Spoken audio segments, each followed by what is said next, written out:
Mesdames et messieurs, bonsoir, ravi de vous retrouver. Une nouvelle édition de direct pour ce dimanche 12 décembre 2021.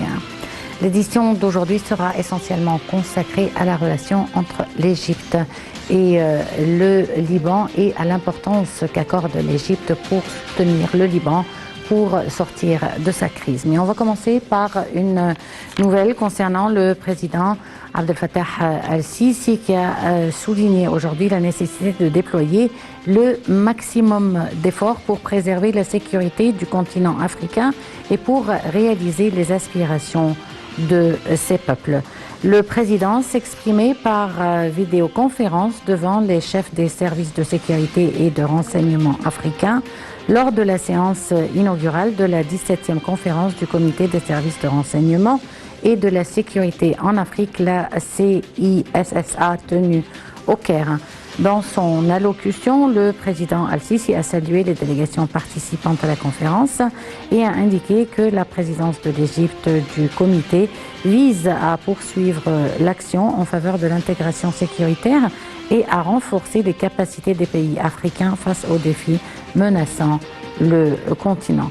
De leur côté, les participants à la conférence ont dit aspirer à renforcer le rôle du comité sous la présidence égyptienne en tant que mécanisme continental efficace qui soutient la coordination entre les services de renseignement des pays africains et qui aide à maintenir la paix et la sécurité dans la région.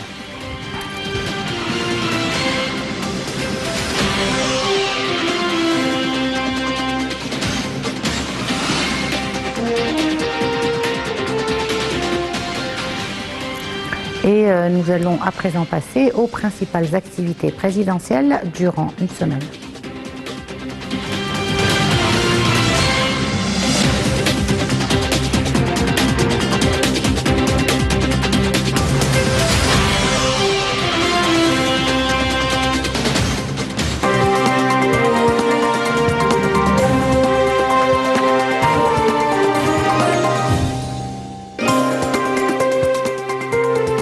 Le président Abdel Fattah el-Sisi assiste à la célébration capable par notre différence pour les personnes ayant des besoins spécifiques.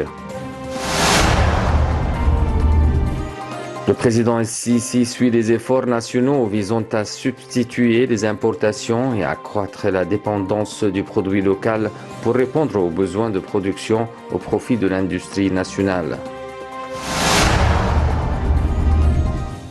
Le président el-Sisi ordonne la mise en place de l'infrastructure électrique du projet de nouveau Delta pour répondre au taux de développement croissant dans la région.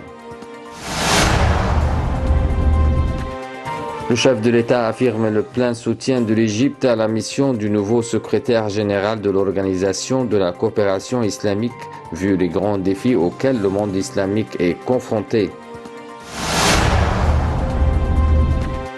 Le président el-Sisi assiste au Forum mondial de l'enseignement supérieur et de la recherche scientifique, ainsi qu'à la conférence générale de l'Organisation islamique pour l'éducation, la science et la culture, ISESCO, dans la nouvelle capitale administrative. Le président Abdel Fattah el-Sisi reçoit le ministre israélien des Affaires étrangères, Yair Lapid, en présence du chef de la diplomatie, M. Sameh Choukri, du chef des renseignements généraux, général Abbas Kamel. Le président el-Sisi s'entretient avec le premier ministre libanais, Najib Mikati.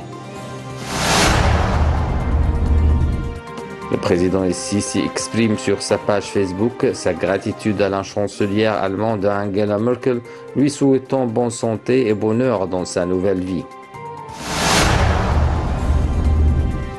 Le président el-Sisi félicite les frères irakiens à l'occasion du centenaire de la fondation de l'État irakien via sa page sur les réseaux sociaux Facebook. Le président el-Sisi examine les préparatifs de l'accueil du sommet mondial sur le climat COP27 pour l'année prochaine 2022 en Égypte.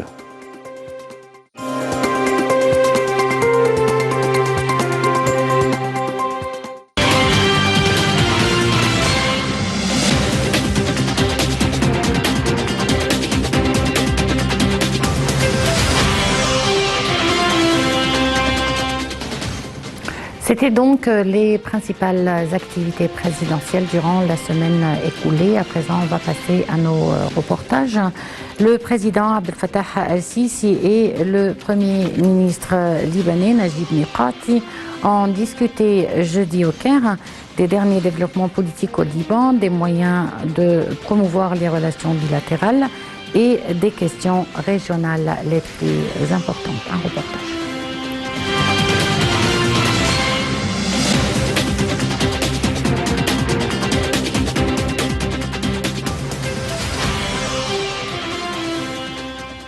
Le Premier ministre libanais Najib Mikati a effectué jeudi une visite officielle au Caire durant laquelle il s'est entretenu avec le président Abdel Fattah el-Sisi. Les discussions qui ont duré plus d'une heure ont porté sur les derniers développements politiques au Liban, les moyens de promouvoir les relations bilatérales et les questions régionales les plus importantes, a indiqué le bureau de la présidence égyptienne dans un communiqué. Le Premier ministre libanais était arrivé dans la capitale égyptienne jeudi à 10h. Il a été accueilli à l'aéroport par son homologue égyptien Mustafa Madbouli. Il a ensuite été reçu par le président Abdel Fattah el-Sisi au palais Al-Ittihadiyya en présence de M. Madbouli. Le Liban a besoin d'une entente politique pour surmonter la crise dont il souffre et redevenir un phare pour les Arabes, a affirmé le président el-Sisi à son interlocuteur. Le président a également exprimé le soutien de l'Égypte au règlement de la crise que traverse le Liban, affirmant que le consensus interne est la base pour promouvoir les réformes et restaurer la confiance dans l'économie libanaise. Selon un communiqué de la présidence égyptienne, le président el-Sisi a également exprimé l'attachement de l'Égypte à la sécurité et à la stabilité du Liban et sa volonté de lui éviter les dangers des conflits dans la région. Cité par le porte-parole de la présidence, Najib Mikati a pour sa part salué les efforts de l'Égypte pour obtenir un soutien international pour le Liban à tous les niveaux au milieu des défis économiques et politiques difficiles auxquels le peuple libanais est actuellement confronté.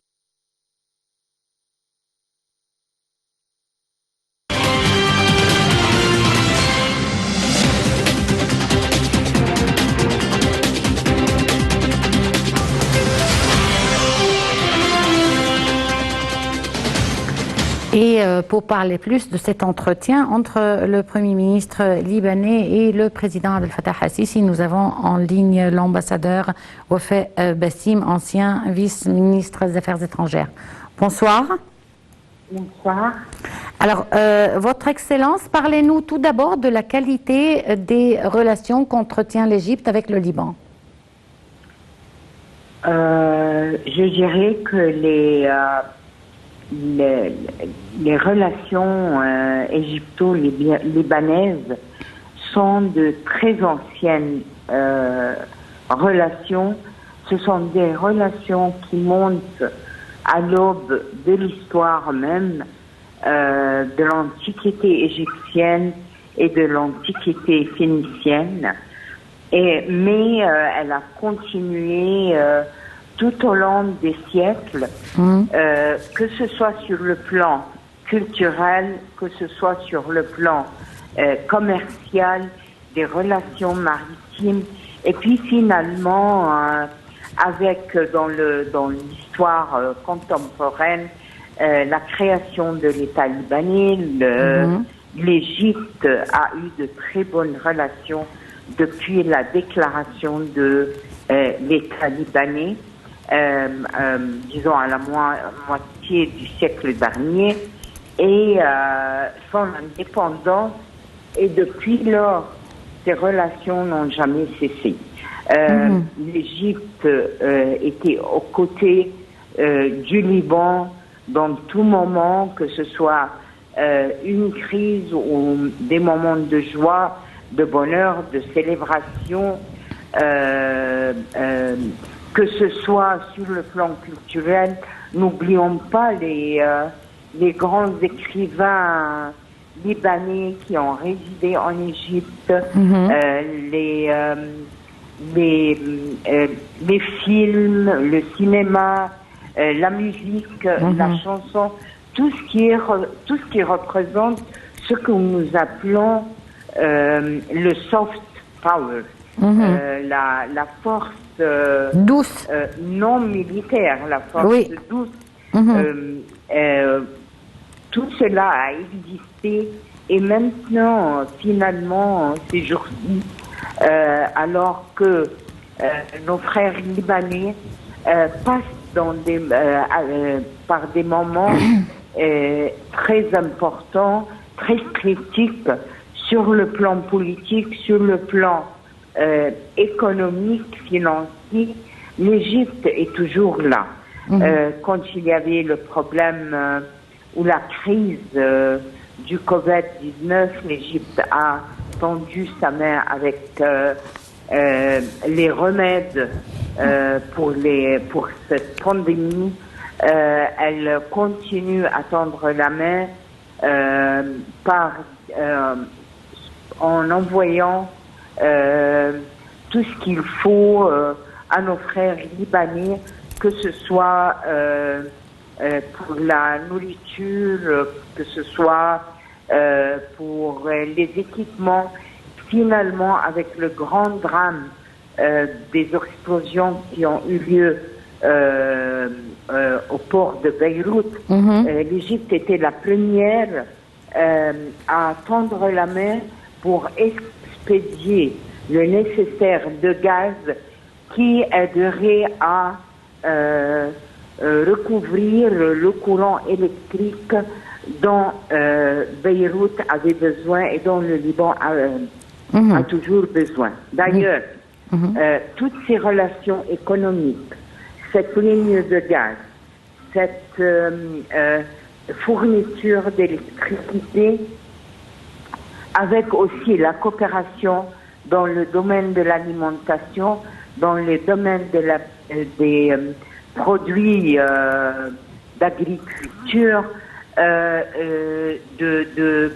d'industrie, de petites et de moyennes industries, ont été l'objet des discussions qui ont eu lieu entre le Premier ministre libanais, M. Mikati, et le Premier ministre égyptien il y a quelques jours, précisément le 9 décembre. Bon, nous passons aux relations politiques, à l'appui politique que l'Égypte présente au Liban.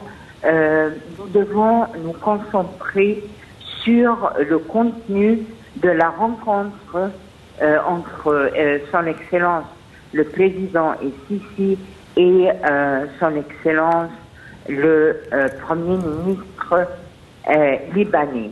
Là, il y avait dans cette rencontre le Premier ministre égyptien, le ministre d'Affaires étrangères, le chef des informations générales égyptiennes, ce qui vous donne une idée que nous parlons relations économiques, relations affaires étrangères et aussi des aspects sécuritaires sur tout le plan.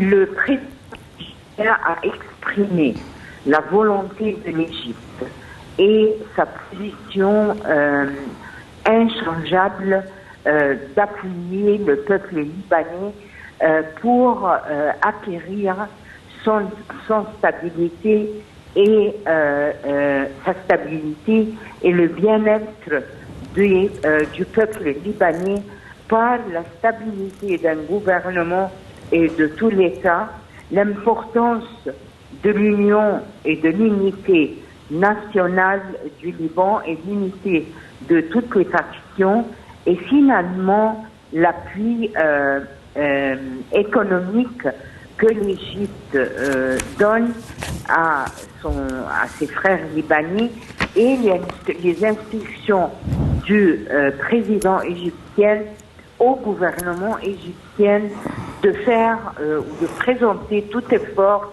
pour consolider l'économie libanaise. Finalement, les deux grandes personnalités, le président égyptien et le premier ministre libanais, ont discuté aussi des problèmes et des crises et des intérêts communs de toutes les, disons, tous les aspects politiques régionaux qui intéressent les deux pays. Votre Excellence, l'ambassadeur Wafé Bassim, je vous remercie beaucoup pour cette intervention et on poursuit donc avec nos reportages. Le ministre libanais de l'énergie et de l'eau, Walid Fayad, s'est rendu en octobre au Caire, sa première visite officielle à l'étranger depuis sa nomination au sein du nouveau gouvernement. Le 10 septembre dernier, le haut responsable a notamment rencontré le Premier ministre égyptien Mostafa Madbouli et le ministre des Pétroles et des Ressources minérales, Tariq Al-Molla. Au menu des entretiens, le dossier de la fourniture de gaz égyptien au Liban pour résoudre ces difficultés en matière de production en électricité. Un commentaire.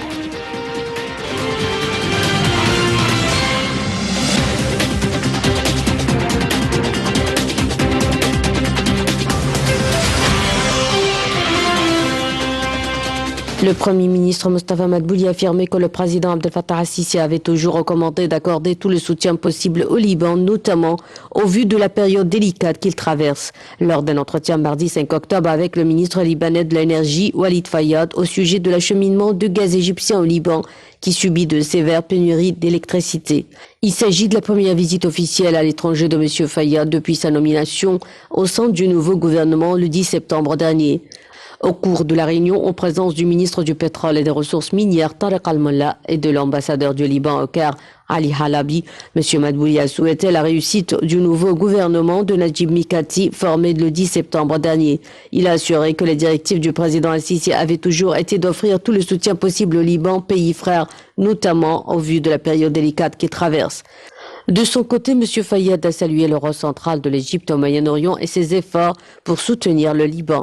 Il a également abordé avec M. Madbouli les discussions avec son homologue égyptien au sujet de l'acheminement de gaz au Liban afin de trouver une solution à la crise de l'électricité et a remercié le Caire pour son soutien, assurant que le gouvernement libanais a hâté de renforcer et de réactiver la coopération avec l'Égypte.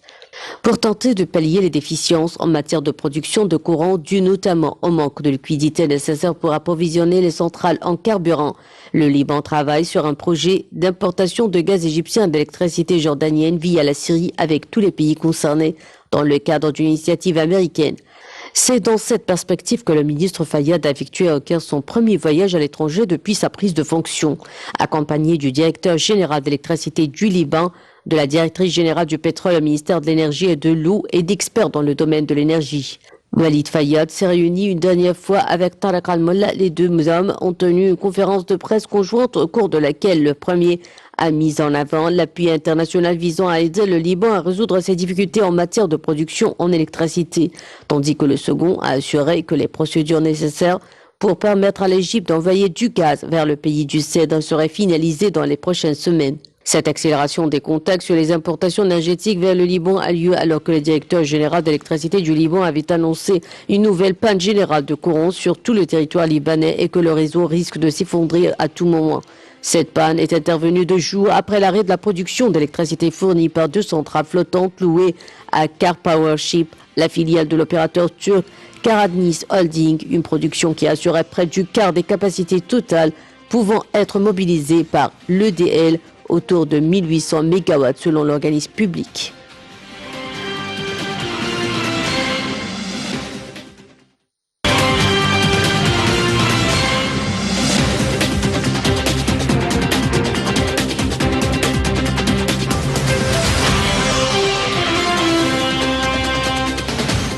Et pour parler mieux de cette exportation de gaz égyptien vers le Liban, nous avons en ligne Dr Sharif Amir, professeur en sciences politiques.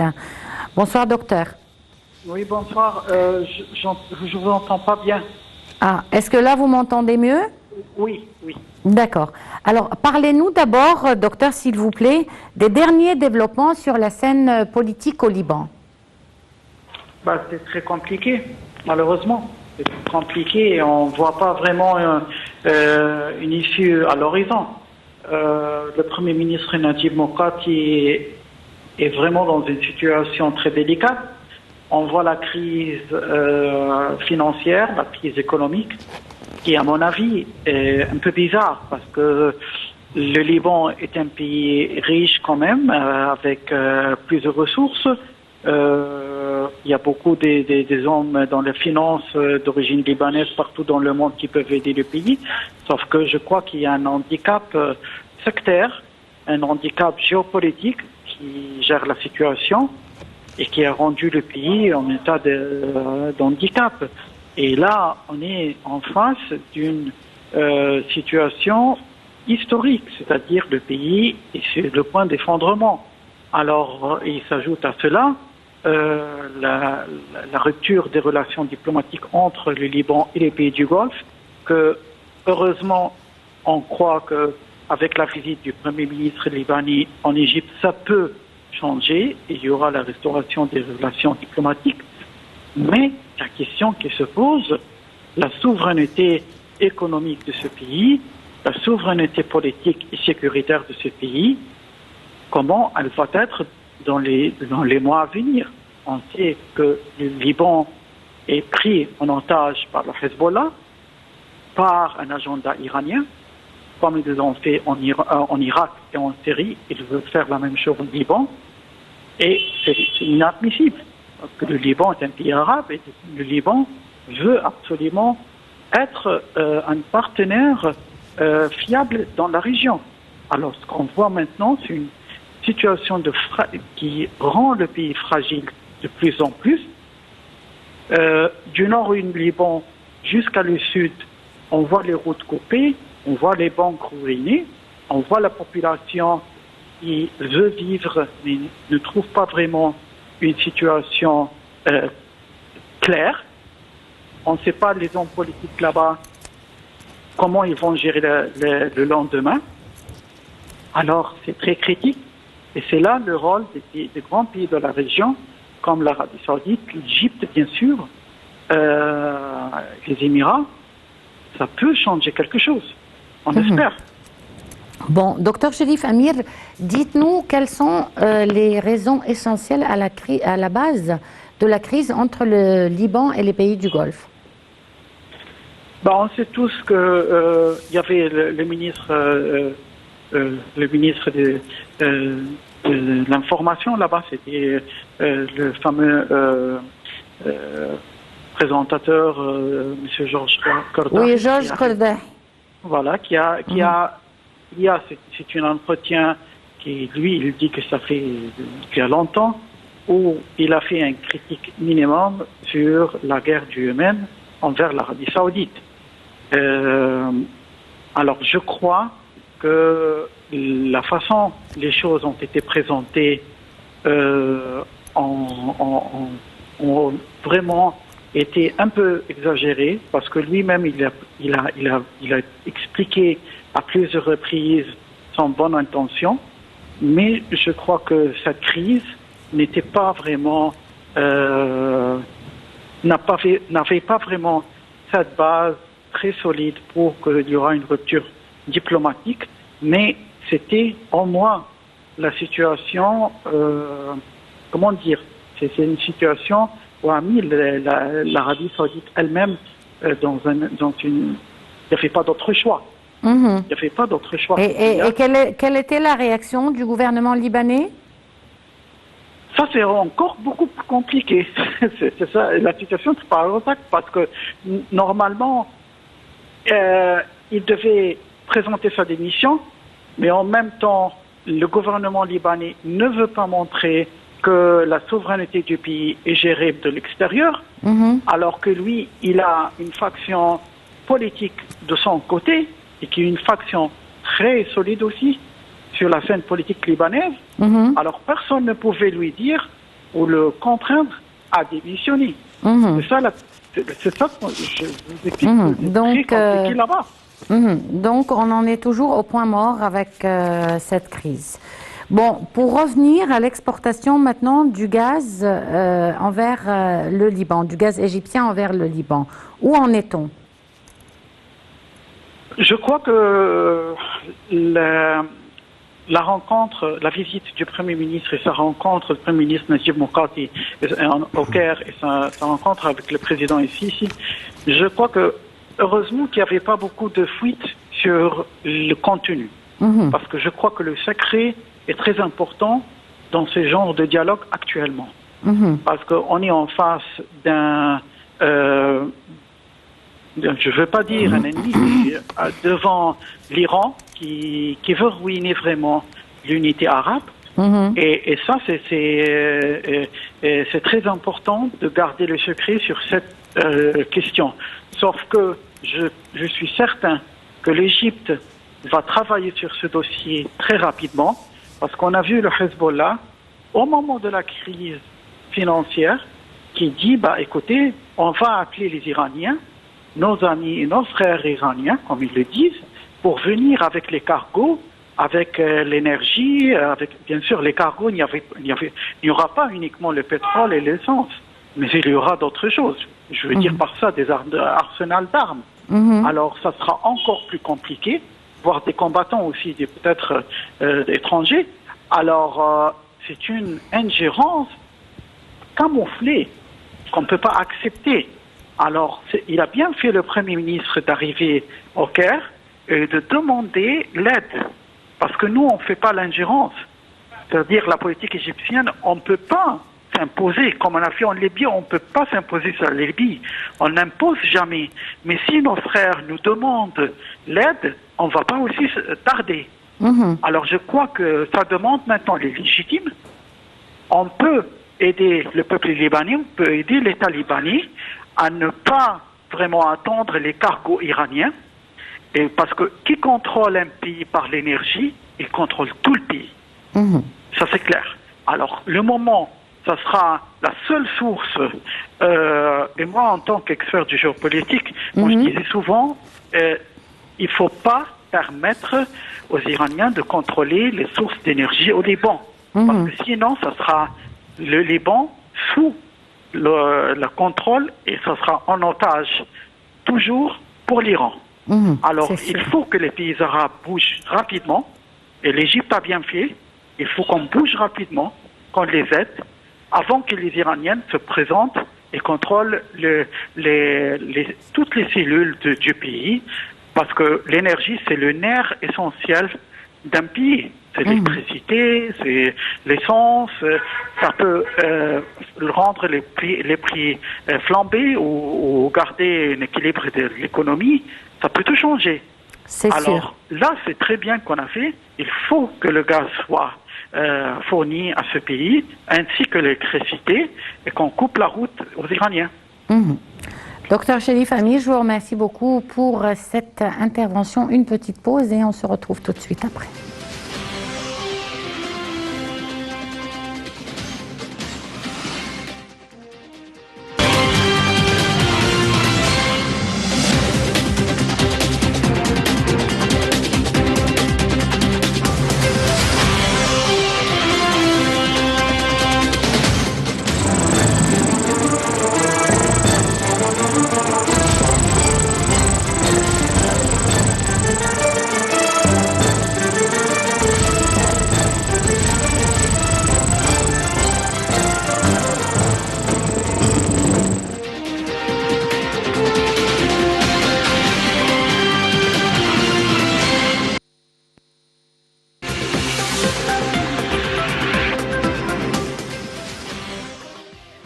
À notre dernier reportage, l'Égypte ne cessera jamais de soutenir le Liban. Elle était toujours solidaire avec ce pays, frère, et continuera à l'être. En août 2020, dès les premières heures qui ont suivi l'explosion du port de Beyrouth, l'Égypte s'est mobilisée pour apporter l'aide nécessaire au Liban. Le président Abdel Fattah al-Sisi a aussi participé à la vidéoconférence de soutien du Liban convoquée le dimanche 9 août 2020 par la France et l'Organisation des Nations Unies. Un commentaire.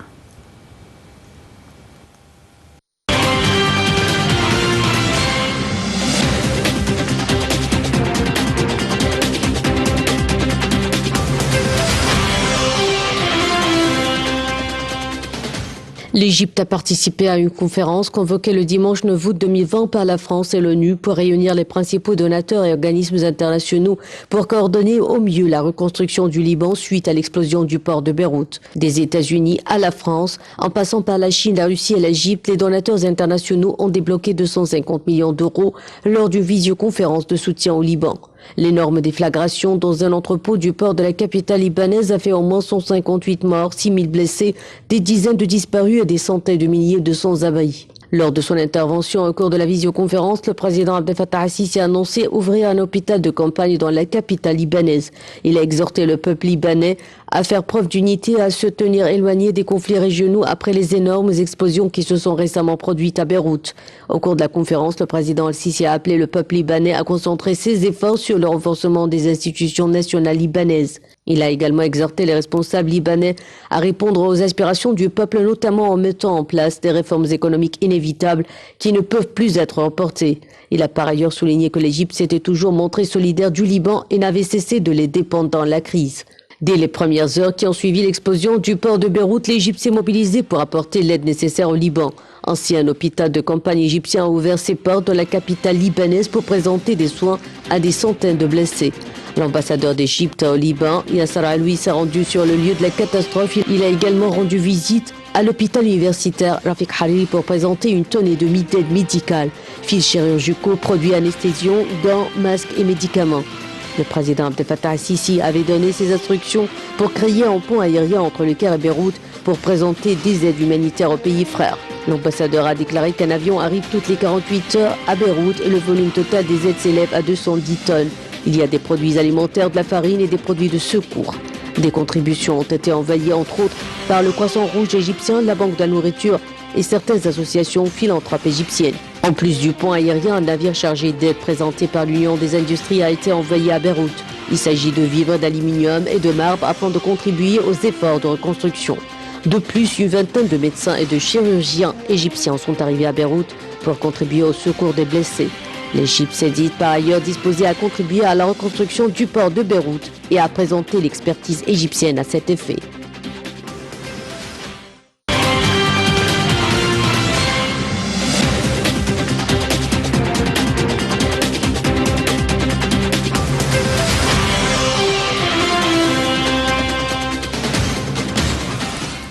Et pour parler plus de cela, nous avons en ligne Monsieur Youssef Abdelkader, analyste politique. Bonsoir. Monsieur Youssef, est-ce que vous m'entendez? Oui, bonjour. Oui, bonsoir. Bonsoir, madame. Alors, on voudrait parler de la conférence des donateurs pour le Liban qui s'est tenue le 9 août 2020, à laquelle a participé l'Égypte, bien entendu. Qu'a donné cette conférence? Oui, en fait, la conférence, elle était très importante pour les Liban, bien sûr, avec tous les soutiens d'Égypte. De toute façon, l'Égypte était toujours les clés du monde arabe. C'est tout à fait normal que l'Égypte soutienne les Liban dans les crises économiques et politiques. Et c'est vraiment c'est le temps pour commencer de faire les marches en réalité pour soutenir en réalité parce que c'est un grand rôle d'Égypte pour l'aider les Liban. Bon, comme on vient de le voir pendant le reportage, l'Égypte tient absolument à la stabilité du Liban.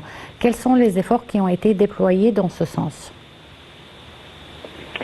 Oui, de toute façon, bien sûr, pour le moment, comme on a vu sur les reportages, le Liban il a besoin vraiment un grand support pour l'énergie. L'Égypte, pour le moment, il est en train de concentrer toutes les lignes entre l'Égypte vers le Liban, vers les Syrie, les Jordanie, pour soutenir les gouvernements, le peuple libanais pendant cette crise. Grande crise pour l'énergie et de toute façon aussi Et il y a plein de soutiens aussi. C'est pas juste que maintenant. Depuis toutes les crises, depuis 2020, l'Égypte elle était toujours pour le Liban. Et c'est pas juste pour les gaz, mais aussi pour. Et l'Égypte elle a déjà envoyé plein de lettres humanitaires pendant les crises à la porte des Beyrouth. Et voilà, c'est tout à fait normal. L'Égypte, c'est les grandes maisons pour tous les pays arabes et doit toujours prendre sa responsabilité pour le monde arabe. Monsieur Youssef Abdelkader, parlez-nous du statut actuel de l'économie au Liban. Pour le moment, bien sûr, tout le monde sait que l'économique, c'est une grande crise. C'est pas juste pour le corona, mais aussi les situations politiques en Liban. Il y a toujours des problèmes. Et à chaque fois, les Liban essaient de faire un grand force de sortir de toutes les crises économiques. Et ça arrive de nouveau des grands problèmes. C'est pour ça il faut être tous ensemble, soutenir le Liban pour, comme monsieur le président Abdel Fattah el-Sisi, il fait toujours, il supporte les Liban. Il faut être tous ensemble et c'est tout à fait normal que l'Égypte soutient et parce que de toute façon les relations entre le Liban et l'Égypte c'est vraiment profondément historique et voilà il faut montrer les solidarités et les fraternité aussi.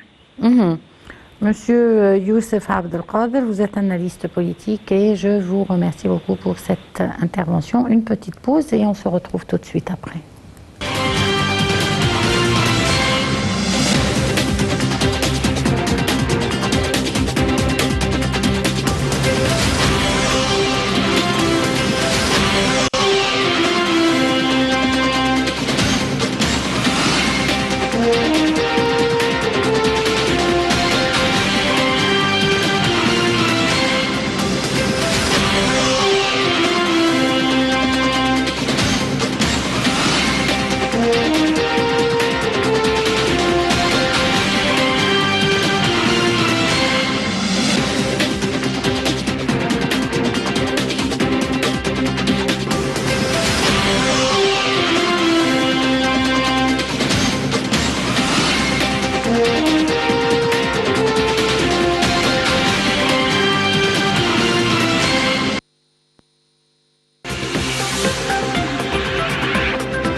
Et nous allons terminer par l'intervention de Dr Ahmed El-Lessi, Nassef, analyste économique. Bonsoir docteur.